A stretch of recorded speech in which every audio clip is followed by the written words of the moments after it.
Yes, also we have seen in the last lecture that the intensity due to a spherical charged conductor.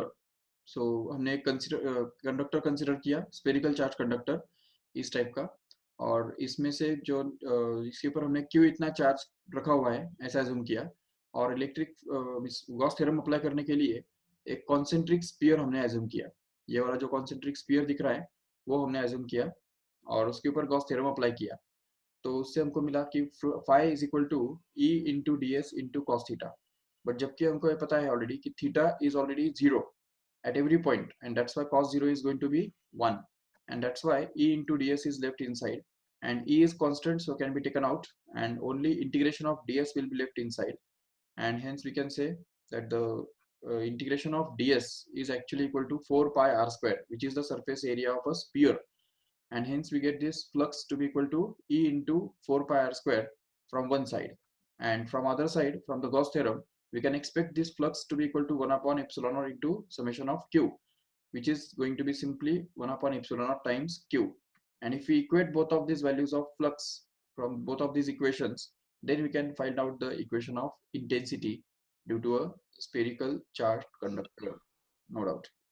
Then again we have seen in the next step that this intensity formula for intensity can also be expressed in terms of charge, and even it can also be expressed in terms of the surface charge density, as we can see it here. तो यहाँ पे हम देख सकते हैं this is the formula for intensity in terms of surface charge density, and if we consider it for a point which is very close to the surface, then we can get that the intensity happens to be simply sigma by epsilon naught. So for a point which is very close to the surface of charged conductor, spherical charged conductor, the intensity happens to be equal to sigma upon epsilon naught, where sigma stands for the surface charge density, which is the charge per unit area. Next is about, we have seen the cylindrical charge conductor, the electric intensity due to a cylindrical charged conductor.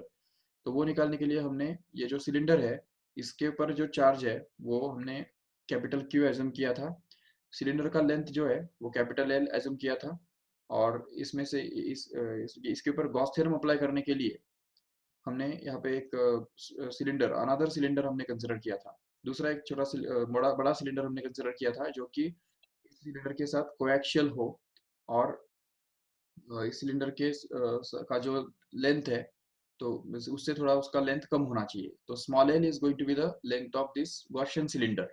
Outer cylinder is called as Gaussian cylinder.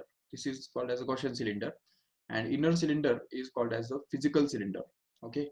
तो अभी यहाँ पे इस Gaussian cylinder के ऊपर Gauss theorem apply करने के लिए हमने एक छोटा एलिमेंट यहाँ पे एज्यूम किया जिसका एरिया ds है, और उसका एरिया एलिमेंट भी हमने एरिया वेक्टर भी कंसिडर किया जो ds बार से रिप्रेजेंट किया जाता है, और by symmetry we can expect that the intensity here at this point will be along the radius, and that's why it will be parallel to this ds. तो ds और e बार parallel होने के कारण उनके बीच में एंगल 0 बन जाता है, और इसलिए cos थीटा 1 बन जाता है, जिसकी वजह से हमको टोटल फ्लक्स निकालने के लिए simply e into D S, integration of e into D S करना पड़ता है, उसमें भी e कांस्टेंट होने से बाहर चला जाता है, और इंटीग्रेशन ऑफ ds माना क्या बनता है area through which the flux is passing. तो अगर हम देखेंगे केयरफुली तो no flux is passing through this horizontal surfaces like top and bottom. तो ये टॉप वाले सरफेस में से या बॉटम वाले सरफेस में से कोई भी लाइन ऑफ फोर्स पास नहीं हो रहा है, सभी लाइंस ऑफ फोर्स जो है वो हॉरिजॉन्टल डायरेक्शन में पास हो रहे हैं, इसलिए flux will be passing only through curved surface only.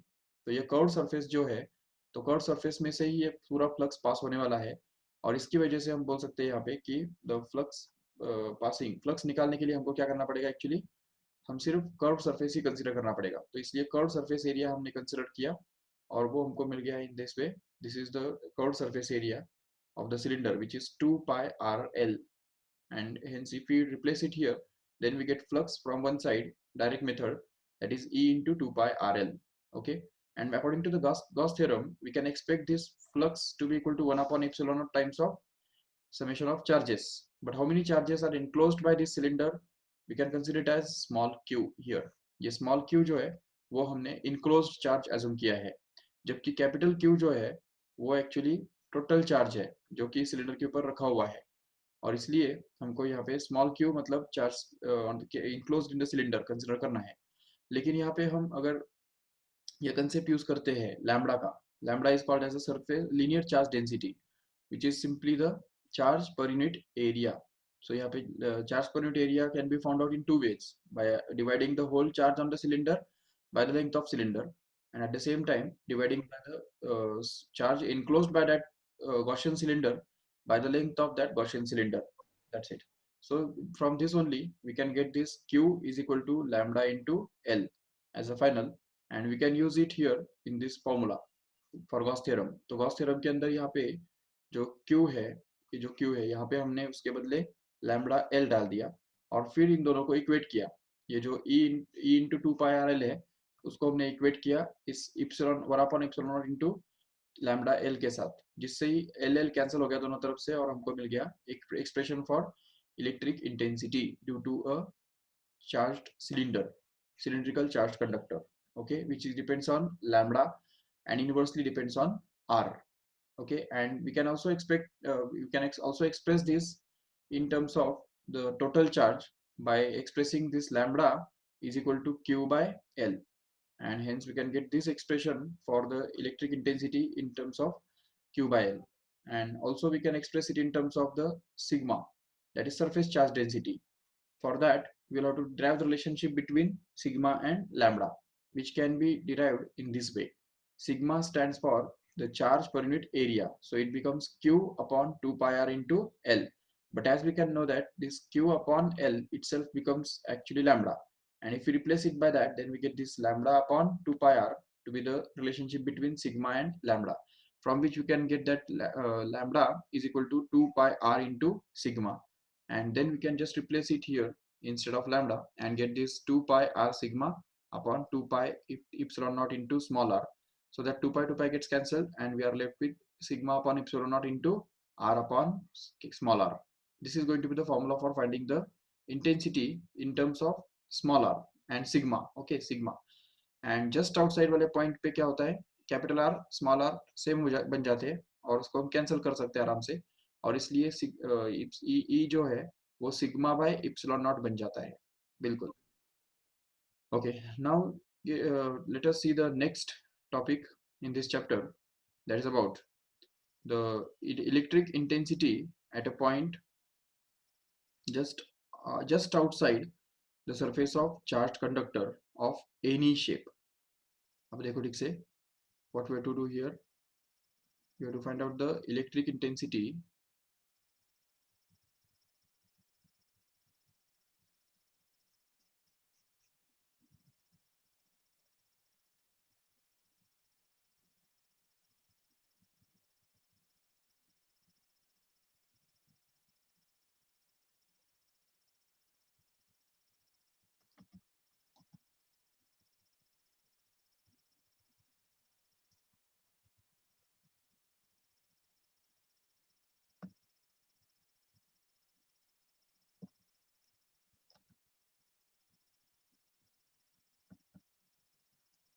okay, so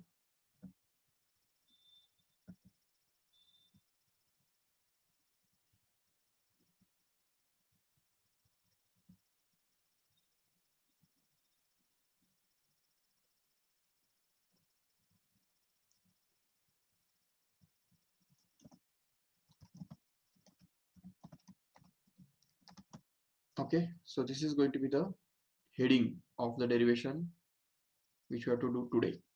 तो आज के डेरिवेशन का ये हेडिंग है, that is the electric intensity due to, sorry, not cylindrical, just a charged conductor of any shape, or electric intensity just outside, ये point note करो ठीक से, just outside,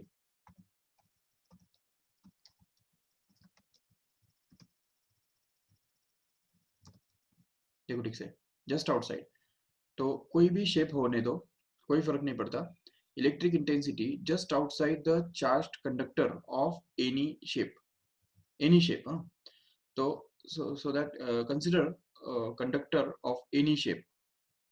Suppose this is the conductor of any shape, need not to be spherical or need not to be cylindrical or need not to be any of any particular shape, but it can be of any shape. And suppose that it is given a positive charge, so that we can write it here. तो ये जो पूरा conductor है ये positive charge से भरा हुआ है. As soon as it is charged, what happens is the charge will be spread on the whole surface of that cylinder or any shape conductor. तो ये कंडक्टर के पूरे सरफेस पे ये चार्ज फैल जाएगा. ठीक है. And let us consider that the sigma is nothing but the surface charge density of this conductor. Sigma को हमने क्या बोल दिया यहाँ पे, सरफेस चार्ज डेंसिटी उसको हम बोल सकते हैं. और sigma actually is going to be equal to capital Q upon A, where Q is going to be the total charge kept on this whole conductor, and A is going to be actually the area of that conductor. Okay, so in order to find out, let us consider the point P where the electric intensity is to be found out. देखो यहाँ पे हमको ये जो intensity ढूंढना है, तो वो कहाँ पे ढूंढना है. तो देखो ये जो पॉइंट है, ये जो कंडक्टर है, इस कंडक्टर से बहुत नजदीक एक पर्टिकुलर पॉइंट है. ये सपोज पॉइंट हम मान लेते हैं. This is the point P where the electric intensity is to be found out. Okay, तो अभी in order to find out the electric intensity at that point, what way to do, तो वो हम देखेंगे ठीक से अभी फटाफट. तो उसके लिए गॉस थ्योरम हमको यूज करना पड़ेगा जरूर. And in order to apply the Gauss theorem, again we will have to consider a Gaussian surface. Okay, तो Gaussian surface हम consider करेंगे. So Gaussian surface will be considered once again in the form of a cylinder, but this time the cylinder will be drawn in this way. तो देखो यहाँ पे अभी cylinder हम कैसे draw कर रहे हैं, देखो ठीक से, which will be passing through this point P. तो अभी यहाँ पे P point के आसपास ही हमको ये cylinder draw करना है. बट अभी देखो ठीक से, ये P जो point है इसको थोड़ा हम कंसिडर करने के लिए इस तरफ शिफ्ट करेंगे थोड़ा. ठीक है, ये पॉइंट P सपोज यहाँ पे है. This point P is going to be very very close to the surface. Okay, वो तुमको समझना है अच्छी तरह से. Suppose we consider this as a small element around the point P here, and suppose that we consider a cylinder, Gaussian cylinder, which is in the form of a cylinder whose one face is just outside the conductor and other face is going to be inside this conductor. तो देखो इस type का एक cylinder हमने consider किया है जिसका एक फेस बाहर की तरफ हो और दूसरा फेस जो है वो अंदर की तरफ होना चाहिए. ये देखो ऐसा एक सिलेंडर हमने कंसिडर किया है. अभी देखो यहाँ पे कि जो लाइंस ऑफ फोर्स है, तो लाइंस ऑफ फोर्स जो यहाँ से निकलेंगे वो सीधा इस तरफ ट्रेवल करेंगे. ये देखो ये रहेंगे lines of force which are starting perpendicular to the whole surface where they start. तो जहां से वो स्टार्ट होते हैं तो वहां से वो बिल्कुल परपेंडिकुलर डायरेक्शन में इमिट होंगे. और उसकी वजह से हम देख सकते हैं यहाँ पे ये जो लाइंस ऑफ फोर्स है they will be exactly perpendicular to this surface of area ds. तो ये जो एरिया है तो उसको हम बोल देंगे ds. Okay, and hence now we are to apply the Gauss theorem on this area element of ds. तो गॉस थ्योरम अप्लाई करने के लिए क्या करेंगे देखो, तो सबसे पहले हमको इलेक्ट्रिक फ्लक्स निकालना पड़ेगा. What is the formula for electric flux? We can have, so we have the formula for electric flux, that is phi, or we can say d phi, that is a flux passing through this whole closed surface, which is going to be equal to. अच्छा, लेकिन देखो अभी यहाँ पे एक बात समझो ठीक से कि ये जो सरफेस है, कर्व वाला जो सरफेस है, तो कर्व सरफेस में से कुछ भी फ्लक्स पास नहीं हो रहा है. ये बात समझ सकते हो आराम से. क्यों? क्योंकि lines of force are just perpendicular to the surface where they start. तो जहाँ पे ये लाइंस ऑफ फोर्स स्टार्ट करते हैं तो वहाँ पे वो परपेंडिकुलर होते हैं.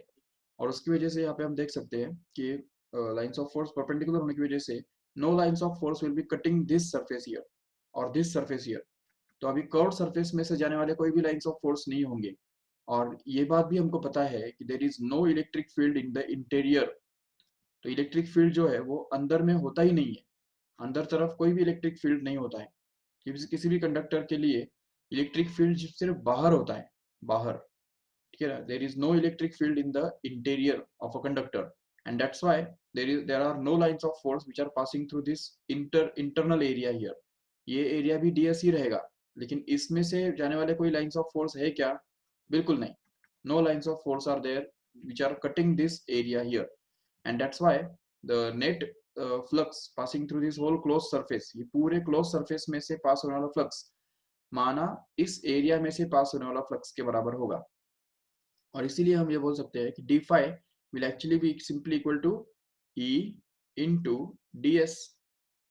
यहाँ पे ई अगर इंटेंसिटी है सपोज, तो उसको हम दिखा सकते हैं यहाँ पे intensity can be shown by this vector like this which is directed away from this. तो ये हो गया हमारा इंटेंसिटी वेक्टर। ओके, एंड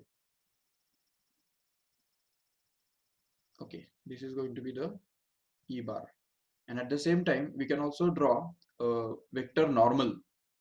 तो एक वेक्टर नॉर्मल भी हम यहाँ पे ड्रॉ कर सकते हैं जो कि इस सरफेस का प्रॉपर्टी होगा। सरफेस का जो वेक्टर नॉर्मल होता है तो वो हम यहाँ पे ड्रॉ कर सकते हैं, जो कि यहाँ से हम ड्रॉ करेंगे इस तरफ, देखो ठीक से।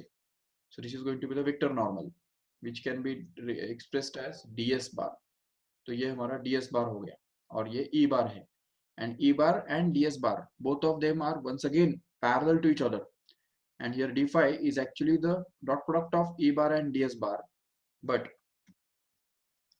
जैसे हमको पता है कि d phi is actually equal to e bar dot ds bar, and it can be written as e into ds into cos theta actually, but since theta is going to be zero here also, देखो यहाँ पे e bar और ds bar के बीच में का जो angle है वो फिर से एक बार जीरो हो गया, और थीटा जीरो होने के कारण, देखो थीटा जीरो होने के कारण cos थीटा जो है वो बनता है 1, और cos थीटा 1 बनने के कारण ये d फाइव क्या बन जाता है, तो हम ये बोल सकते हैं d five is becomes equal to e into D S simply.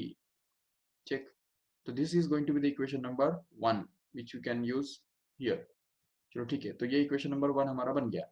ठीक है, अभी हम देखेंगे the next step that is about the Gauss theorem. तो अभी गॉस थ्योरम अगर अप्लाई करेंगे तो what is the Gauss theorem? तो Gauss theorem tells us simply that the total flux passing out through this closed surface, तो ये जो d phi है वो कितना रहने वाला है, तो it should be 1 upon epsilon naught times the summation of all charges enclosed by that surface. Now the situation is that the question here is that how much charge is enclosed by this surface। तो इस surface में कितना charge enclosed है, तो हम ये बोल सकते हैं कि ये जो एरिया होगा ये भी तो जरूर ds के बराबर ही होगा, बिल्कुल। और जबकि सिग्मा, सिग्मा माना सरफेस चार्ज डेंसिटी है, तो ये सिग्मा कितना होगा, देखो अगर इस चार्ज के ऊपर, इस एलिमेंट के ऊपर अगर Q इतना चार्ज है ऐसा अगर हम बोल देते हैं, Q is the charge kept on this on whole surface ds। Okay, ds surface के ऊपर अगर Q चार्ज रखा हुआ है तो सिग्मा का वैल्यू Q अपॉन ds के बराबर भी तो होगा जरूर। और अगर हम ये सिंप्लीफाई करेंगे सिंपली, तो हमको Q का जो वैल्यू है वो क्या मिलेगा, सिग्मा इंटू डी एस के बराबर मिलेगा, बिल्कुल। और ये जो वैल्यू है सिग्मा इंटू डी एस जो कि Q का वैल्यू है वो हम रिप्लेस करेंगे यहाँ पे, जबकि D Q is going to be actually equal to 1 upon epsilon naught times the enclosed charge, and enclosed charge is going to be Q here, and that Q is proved to be equal to sigma into ds, so that we can just replace it by that and get this d phi to be in the next step, that is d phi is equal to 1 upon epsilon naught into sigma into ds, correct है? So this is actually going to be the second equation which we have। तो ये हमारा second equation बन गया। ठीक है, so once we get these two equations we can just equate them or equate the value of d phi from these two equations and get the result। तो यहाँ पे हम अगर दोनों को अगर इक्वेट करेंगे तो देखो हमको क्या मिलेगा। सबसे पहले हमको मिल रहा है यहाँ पे e into D S which is going to be equal to, तो यहाँ पे e इंटू डी एस का जो वैल्यू है वो बन रहा है यहाँ पे ये जो है 1 upon epsilon not into sigma into D S के बराबर, करेक्ट है? जिसमें से दोनों तरफ से देखो ठीक से D S is going to get cancelled, and once we cancel this ds we can just simply get this e to be equal to sigma upon epsilon naught, देखो ठीक से। so this is going to be the value of e, that is intensity just outside the surface of charged conductor of any shape. Check. So we have found out the expression for the intensity due to a surface charge conductor of any shape. तो किसी भी shape का conductor रहने दो, तो उसका जो उसके सरफेस के ऊपर या उसके सरफेस के जस्ट आउटसाइड वाले पॉइंट पे जो इंटेंसिटी होता है, तो वो इंटेंसिटी इसी फॉर्मूला से दिया जाता है. तो वो हमने यहाँ पे प्रूव करके दिया है. तो देखो ठीक से, if you want to take the screenshot, then just wait.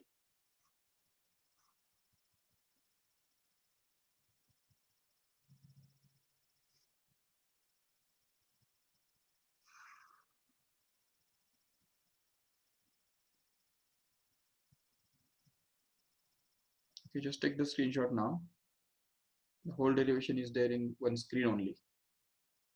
तो देखो क्या किया हमने यहाँ पे. सबसे पहले हमने ये देखा कि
okay, so see here, this is going to be the actually expression for the electric intensity just outside the charged conductor of any shape.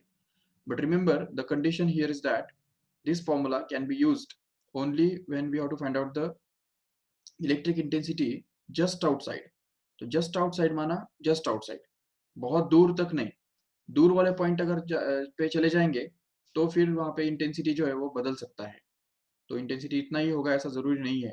लेकिन लेकिन जस्ट आउटसाइड वाले पॉइंट पे, मतलब सरफेस के बहुत नजदीक अगर वो पॉइंट होगा, तो वहां पे हम इंटेंसिटी निकालने के लिए ये वाला फॉर्मूला बिल्कुल यूज कर सकते हैं. तो this is going to be the formula for finding the electric intensity just outside the point of the surface charge conductor of any shape. Okay, now we'll see the next one.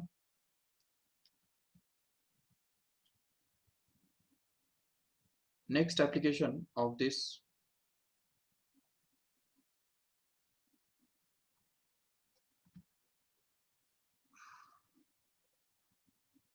see here, the heading of this is the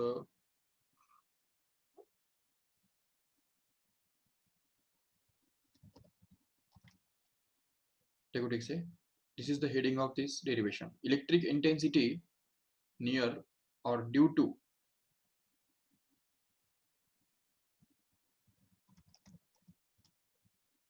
a charged plate. Okay, अभी plate हमको consider करना है. Plate मतलब imagine करो, अगर हमारे पास एक इस टाइप का प्लेट है. देखो ठीक से,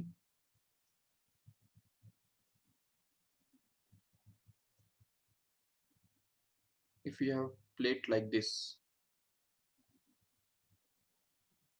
or we can also call it as a plane surface charge conductor. ठीक है, इस टाइप का एक सरफेस चार्ज कंडक्टर है और इसके ऊपर हमने चार्ज रखा हुआ है. मान लो कि पॉजिटिव चार्ज इसके ऊपर रखा हुआ है. तो क्या होगा ना कि इस सरफेस चार्ज कंडक्टर की वजह से भी जो इलेक्ट्रिक फील्ड पैदा होगा वो दोनों तरफ ऐसा होगा. तो इस तरफ, यहाँ पे इस तरफ होगा, हम दिखा सकते हैं उसको, और इस तरफ होगा. मतलब लेफ्ट साइड में राइट, लेफ्ट डायरेक्शन में होगा और राइट साइड में राइट डायरेक्शन में होगा. This is going to be the electric intensity और electric field which is due to the surface charge conductor of this type, which is in the form of a charge plate actually. And now we have to find out the intensity at this point P here. तो ये जो point P है, इस point P पे हमको intensity ढूंढना है. इसकी वजह से कितना पैदा होता है. Obviously it will be in this direction, in the outward direction, no doubt. So we have to find it out. चलो ठीक है, इसको हम ई बार बोल देते हैं. चलो ये हो गया इंटेंसिटी वेक्टर. ठीक है, अभी हम देखेंगे in order to apply the Gauss theorem. तो यहाँ पे गॉस थ्योरम अप्लाई करने के लिए हम क्या करेंगे, इस पूरे इक्वेशन को यहाँ पे हम एक गॉसियन सरफेस कंसिडर करेंगे. And the Gaussian surface will again be in the form of a cylinder ones again. तो ये गॉसियन सरफेस जो है वो एक सिलेंडर के ही फॉर्म में होगा, जिसमें ये पी पॉइंट के आसपास हम एक छोटा एलिमेंट कंसिडर करेंगे जिसका एरिया ds है सपोज. ठीक है, ये एलिमेंट है जिसका एरिया ds है, और इस ds का जो है, तो इस एलिमेंट ds का द नॉर्मल है वो भी हम कंसिडर करेंगे यहाँ पे. तो अगर ds is the area, then the normal of this ds can also be written in this direction here. तो ये जो है ये बन गया इसका नॉर्मल. ठीक है, so this normal can be expressed as ds bar actually. तो ये हो गया हमारा ds bar. Okay, but the Gaussian cylinder is to be considered in the form of cylinder. तो ये Gaussian surface जो है वो एक सिलेंडर के फॉर्म में हम कंसिडर करेंगे, जिसका एक फेस लेफ्ट साइड में, राइट साइड में होगा, और दूसरा फेस जो है वो देखो इस तरफ ऐसे राइट साइड में होगा. तो इस टाइप का गॉसियन सिलेंडर हमको कंसिडर करना है. समझा ठीक से? तो ये हमारा गॉसियन सिलेंडर होगा. ठीक है, तो अभी ऑब्वियसली अगर ये एरिया ds है तो सीधी बात है कि ये एरिया भी तो ds ही होगा. बिल्कुल, और यहाँ पे भी तो इलेक्ट्रिक फील्ड होगा जरूर. देखो ठीक से, इस डायरेक्शन में भी तो यहाँ पे इलेक्ट्रिक फील्ड बनेगा, और इस डायरेक्शन में भी यहाँ पे इलेक्ट्रिक फील्ड इस तरफ रहेगा, no doubt. But this electric field can be expressed. Okay, तो ये जो इलेक्ट्रिक फील्ड है वो हम यहाँ पे ड्रॉ करेंगे इस एक वेक्टर के द्वारा. तो वो वेक्टर जो है वो इस तरफ होगा, ऐसे हम ड्रॉ करेंगे उसको. चलो यहाँ से भी ड्रॉ कर सकते हैं आराम से. ये हो गया electric field vector which can be denoted by E bar. Okay, ठीक है, ये हो गया electric field vector which is denoted by E bar. And at the same time this element of area ds will have this अभी यहाँ पे जो element area ds है उसका भी एक वेक्टर एरिया बनेगा. तो वो वेक्टर एरिया भी हम यहाँ पे ड्रॉ कर सकते हैं आराम से, and that will actually B in this direction. तो ये हो गया उसका एलिमेंट एरिया वेक्टर, जो कि जिसको हम अब यहाँ पे ds बार बोलने वाले हैं. This is going to be ds bar. Okay, and now we have to apply the Gauss theorem here. तो गॉस थ्योरम अप्लाई करने के लिए देखो हमको क्या करना है. तो उसके लिए हमको दो तरफ से फ्लक्स निकालना है. ये पूरे इसमें से, पूरे क्लोज सरफेस में से पास होने वाला जो फ्लक्स है वो हमको निकालना है. तो उसके लिए कंसिडर करो sigma is going to be the surface charge density once again. So we can say sigma is the surface charge density of this whole surface.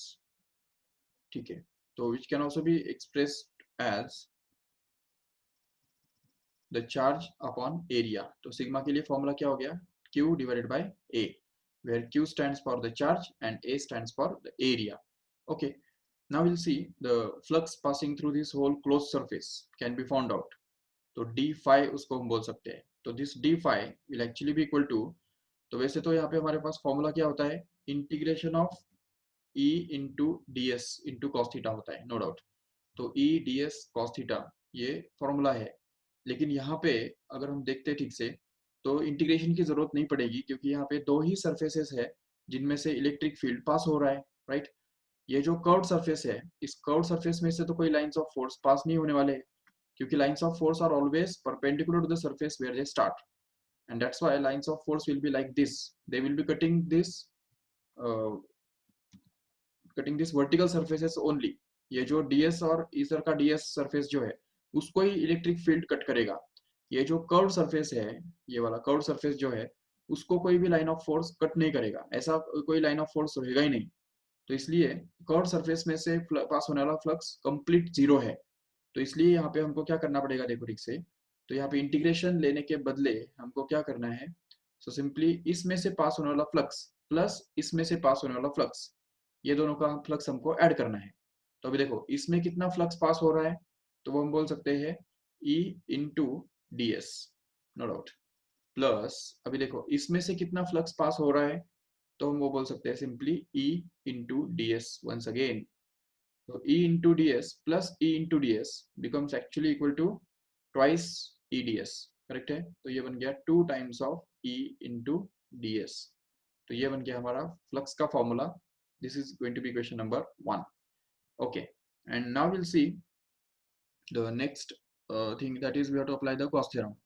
So what Gauss theorem tells us is, तो Gauss theorem हमको क्या बताता है, वो ये बताता है कि the total flux passing out through this whole closed surface is always equal to 1 upon epsilon naught times the summation of all charges, summation of q.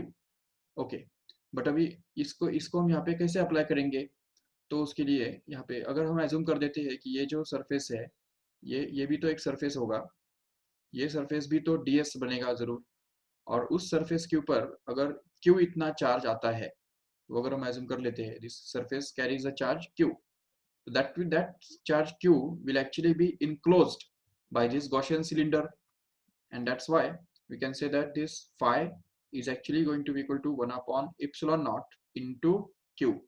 So that now we can say this q निकालने के लिए क्या करना पड़ेगा, देखो ठीक से, तो q can be found out in this way, because we know that sigma is actually equal to charge upon area.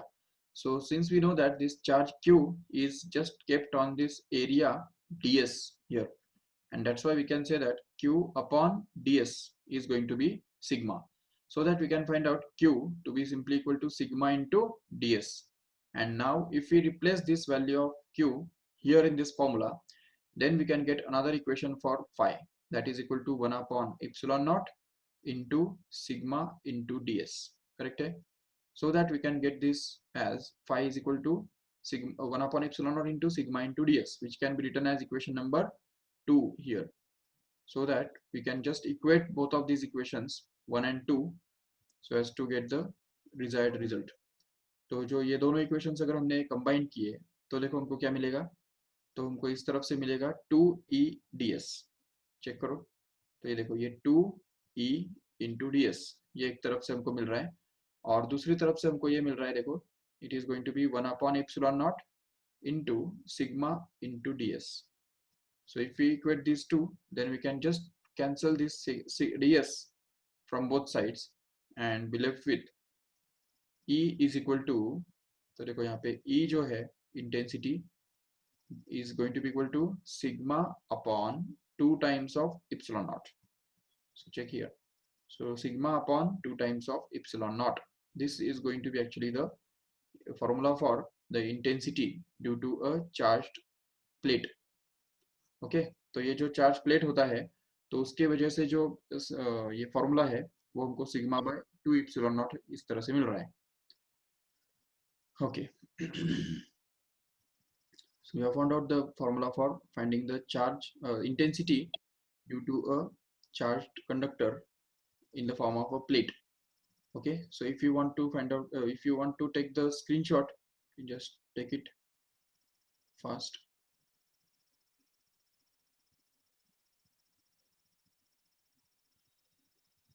Okay, this is the whole derivation in one screen. See, what we have done here is we have found out the flux from one side from direct method, and we have found out the flux from other side by using Gauss theorem, and just equated these two. That's all. तो ये दोनों हमने equate किया, और उससे ही हमको intensity मिल गया, जो कि सिग्मा अपॉन 2 इप्सिलॉन नॉट बनता है. So this is going to be the intensity due to a plate, charge plate. Okay, तो ये हमने देखा. ओके, अभी एक बात समझो ठीक से. If we have the 2 plates like this, तो अगर हमारे पास 2 प्लेट्स है,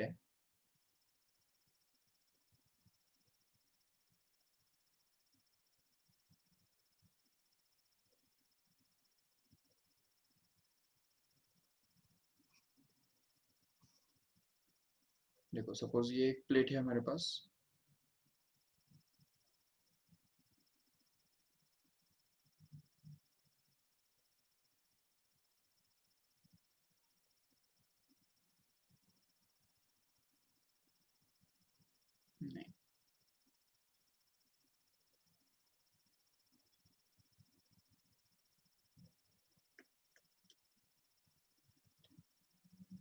Okay, छोड़ो.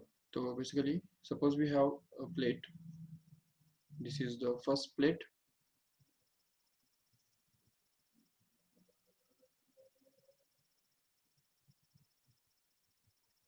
Okay, and this is suppose the second plate.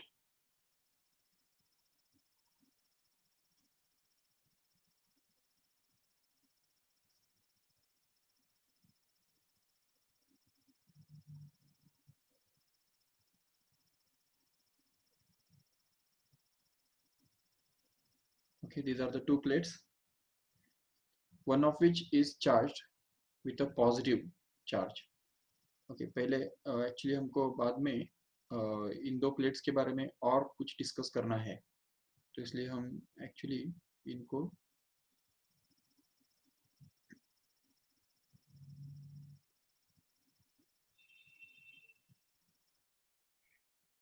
नए पेज पे एक्चुअली कॉपी भी करके लेंगे.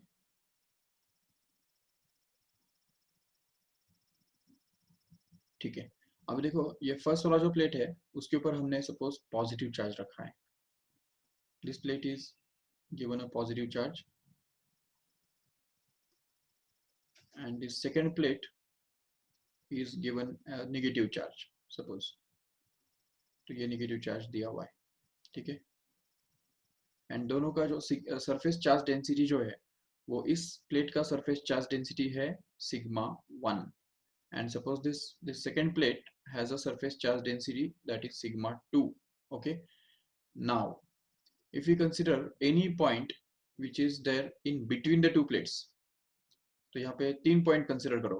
ये पॉइंट सपोज है A, इस पॉइंट को बोल देते हैं B, और तीसरा ये जो पॉइंट है इसको बोल देते हैं C. तो what happens at point B here is the electric field due to the plate, first plate here. तो ये जो पॉजिटिव प्लेट है उसका जो इलेक्ट्रिक फील्ड है वो जरूर इस डायरेक्शन में रहेगा. We can say this direction, तो इस डायरेक्शन में वो रहेगा, no doubt. Okay, at the same time ये जो नेगेटिव प्लेट है, नेगेटिव प्लेट, उसका जो इलेक्ट्रिक फील्ड है वो इसी पॉइंट पे इस डायरेक्शन में रहेगा. देख सकते हो ठीक से, तो ये रहेगा उसका direction. Electric field due to the plate will be in this direction here, in the outward direction. Okay, and this let us call the electric field due to this first plate to be E1, and electric field due to the second plate to be E2 here, and this E1 and E2 will get add up together. तो इसलिए यहाँ पे जो net electric field बनेगा E net उसका we can say, तो E net will actually be equal to E1 plus E2 here, and E1 as we know it is equal to sigma 1 upon 2 epsilon naught, correct है, and E2 is actually equal to sigma 2 upon 2 epsilon naught, so that we can say this will actually be equal to sigma 1 plus sigma 2 divided by 2 epsilon naught as a final. And if we talk about the point C or A, what we can say is, सी यार ये C point पे क्या होगा, outside वाले point पे अगर देखेंगे ठीक से इस वाले पॉइंट पे, तो पता चलता है कि इस ये जो फर्स्ट वाला जो प्लेट है वो पॉजिटिव है, इसलिए उसका जो इलेक्ट्रिक फील्ड है वो इस पॉइंट पे इस डायरेक्शन में होगा जरूर. ठीक है, तो electric field due to this will be outwards in this direction here. Okay, which we can call it as a E1. okay, this is going to be E1, and at the same time ये जो दूसरा plate है, second plate, जिसका surface charge density sigma 2 है, उसकी वजह से जो इलेक्ट्रिक फील्ड यहाँ पे पैदा होगा वो इस डायरेक्शन में होगा जरूर, और उसको हम E2 नाम दे सकते हैं, E2. तो इसलिए यहाँ पे नेट इलेक्ट्रिक फील्ड क्या बनेगा, electric field at this outside point here will actually be equal to E1 minus E2, just because these two electric fields are just opposite to each other, and that's why E1 minus E2, where E1 is going to be sigma 1 upon 2 epsilon naught minus sigma 2 upon 2 epsilon naught, and this becomes actually equal to sigma 1 minus sigma 2 divided by 2 times of epsilon naught. Okay, so this becomes actually the formula for finding the electric intensity at any point outside the two plates like this. तो ये बन गया outside वाले के लिए। और एक बात हमको समझनी है कि अगर ये सिग्मा 1 और सिग्मा 2 दोनों अगर इक्वल है, if both of them are equal, then we can say that the net electric field at any point in interior, तो इंटीरियर में कोई भी पॉइंट जो है तो वहां पे जो इलेक्ट्रिक फील्ड बनता है तो वो सिग्मा 1 प्लस सिग्मा 2 का मतलब क्या होगा, वो 2 सिग्मा बन जाएगा। So you can say this will B 2 sigma upon 2 epsilon naught, which happens to be actually equal to sigma by epsilon naught, simply sigma by epsilon naught। and at the same time if you consider this outside point, ये जो C point है तो यहाँ पे electric field कितना बनेगा, तो वो हम बोल सकते हैं यहाँ पे if sigma 1 and sigma 2 is equal, then the net electric field outside will actually be equal to 0, no doubt। तो वो 0 बन जाएगा क्योंकि सिग्मा 1 और सिग्मा 2 सेम है तो दोनों कैंसिल हो जाएंगे और हमको 0 मिलेगा बिल्कुल। तो ये होता है। And if we see this same situation otherwise, तो दूसरे एक तरीके से हमको इसको देखना है। मान लो कि ये दोनों जो प्लेट्स है,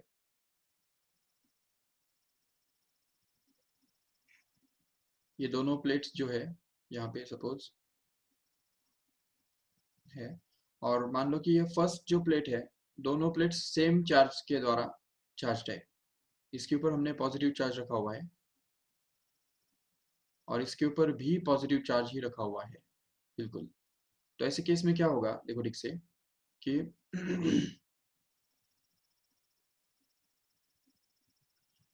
यस, तो जैसे हमने इन दोनों को पॉजिटिव चार्ज दे दिया तो उसकी वजह से 3 पॉइंट फिर से कंसिडर करो। एक पॉइंट यहाँ पे ए, उसको नाम देते हैं, यहाँ पे बी और यहाँ पे सी, ठीक है।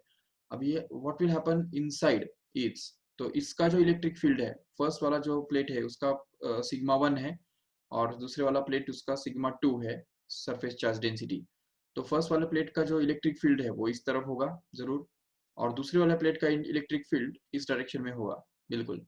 तो ये E1 और ये E2 जो है वो दोनों ऑपोजिट डायरेक्शन में होने की वजह से क्या होगा, यहाँ पे जो नेट इलेक्ट्रिक फील्ड बनेगा इन द इंटीरियर, तो electric field, net electric field in the interior will actually be equal to E1 minus E2 here, which is going to be actually equal to, तो E1 minus E2 करने से क्या होगा, तो देखो E1 is going to be sigma 1 upon 2 times of epsilon naught and sigma 2 upon 2 times of epsilon naught is going to be E2 actually, and if we just subtract them together then we can get simply sigma 1 minus sigma 2, and that is to be divided by 2 times of epsilon naught here as a final, and this will be the formula for net intensity in the space between the two plates. But if we talk about the space outside them, if we talk about the point C here, then we can see clearly that this plate is positively charged. So its electric field will be in the same direction here, and this plate is going to be positively charged again. So its electric field will again be in the same direction here. So E1 and E2 both are in the same direction. Therefore, we can say that the net electric field here at a point which is outside the two plates will actually be equal to the sum of both the electric fields, that is E1 plus E2, no doubt. And if we add them together, then E1 can be written to be equal to sigma 1 upon 2 epsilon naught, and at the same time E2 can be written to be actually sigma 2 upon 2 epsilon naught. And if we add them up together, then we can get simply this sigma 1 plus sigma 2, and which is divided by 2 times of epsilon naught, where this is going to be the net electric field due to this system of the two plates here। तो ये दो plates का जो system है जिसपे similar charge densities है, तो उसके बाहर वाले बाहर में इलेक्ट्रिक फील्ड एडिशन के बराबर बनता है और अंदर में सब्ट्रैक्शन के बराबर बनता है। और जबकि प्रीवियस केस में जो हमने देखा था कि ये जो दोनों प्लेट्स है वो जब अपोजिटली चार्ज होते हैं तो क्या होता है, तो बाहर में जो है इलेक्ट्रिक फील्ड डिफरेंस के बराबर बनता है और अंदर वाले पॉइंट्स पे जो इलेक्ट्रिक फील्ड है वो सम के बराबर बनता है। तो ये हमको अच्छी तरह से याद रखना है। और यहाँ पे अंदर वाले पॉइंट्स पे अगर हम देखेंगे तो सम होता है, और अगर सरफेस चार्ज डेंसिटी दोनों का सेम है तो वहाँ पे सिग्मा बाई एप्सिलॉन नॉट आ जाता है और बाहर में 0 आ जाता है। लेकिन अभी इस केस में अगर देखेंगे ठीक से, तो बाहर वाले पॉइंट्स पे एडिशन और अंदर वाले पॉइंट्स पे सब्ट्रैक्शन हो रहा है. If sigma 1 is going to be equal to sigma 2, then what will happen. तो अगर सिग्मा 1 इक्वल टू सिग्मा 2 है, तो उस केस में क्या होगा, देखो कि अंदर वाले पॉइंट पे क्या होगा, अंदर वाले पॉइंट पे जीरो हो जाएगा इलेक्ट्रिक फील्ड. ठीक है, net electric field will actually become equal to 0 at any point inside. Okay, and at any point outside, if sigma 1 is equal to sigma 2, then the net electric field at a point outside will actually be equal to sigma plus sigma upon 2 epsilon naught. Means it is actually going to be 2 times of sigma upon 2 epsilon naught, where 2 gets cancelled and we are left with net electric field going to be equal to sigma by epsilon naught as a final result. So this is going to be the final formula for finding the electric intensity at any point which is just outside a plate. System of two plates. So this is all about the system of two plates, and all these are the applications of Gauss theorem which we have seen here. Okay तो ये जो चार applications हमने देखे Gauss theorem के, तो वो बहुत इंपॉर्टेंट है. उसमें से पहले जो दो एप्लीकेशंस हमने देखे, स्फेरिकल चार्ज कंडक्टर का और सिलेंड्रिकल चार्ज कंडक्टर का, वो दोनों 4-4 मार्क के लिए पूछे जाते हैं. लेकिन उसके बाद जो हमने दो एप्लीकेशंस देखे, एनी शेप वाला और दूसरा स्ट्रेट प्लेन शीट जो होता है, चार्ज शीट जो होता है, तो शीट की वजह से जो इलेक्ट्रिक फील्ड पैदा होता है उसका डेरिवेशन, वो दोनों डेरिवेशंस 2-2 या 3-3 मार्क के लिए पूछे जा सकते हैं. तो वो तुमको सब ठीक से लर्न करके रखने हैं. Okay, so that's we have finished with the applications of Gauss theorem. Okay, and इसके आगे का जो पार्ट है वो बिल्कुल अलग है, जो पहले के साथ ज़्यादा कनेक्शन उसका नहीं है. तो अगर अभी तक का जो अगर सपोज पार्ट अगर तुमको थोड़ा बहुत कच्चा पक्का भी अगर समझा होगा, तो भी अगला वाला जो पार्ट है वो ठीक से कॉन्सेंट्रेट करके देखो, so that we can understand this part. तो will conduct that part next time. तो नेक्स्ट लेक्चर में हम ये देखेंगे कि गॉस थ्योरम का जो एप्लीकेशंस के जो आगे का जो पार्ट है वो हम नेक्स्ट लेक्चर में देखेंगे. Okay, so let us end this lecture here. Thank you all of you.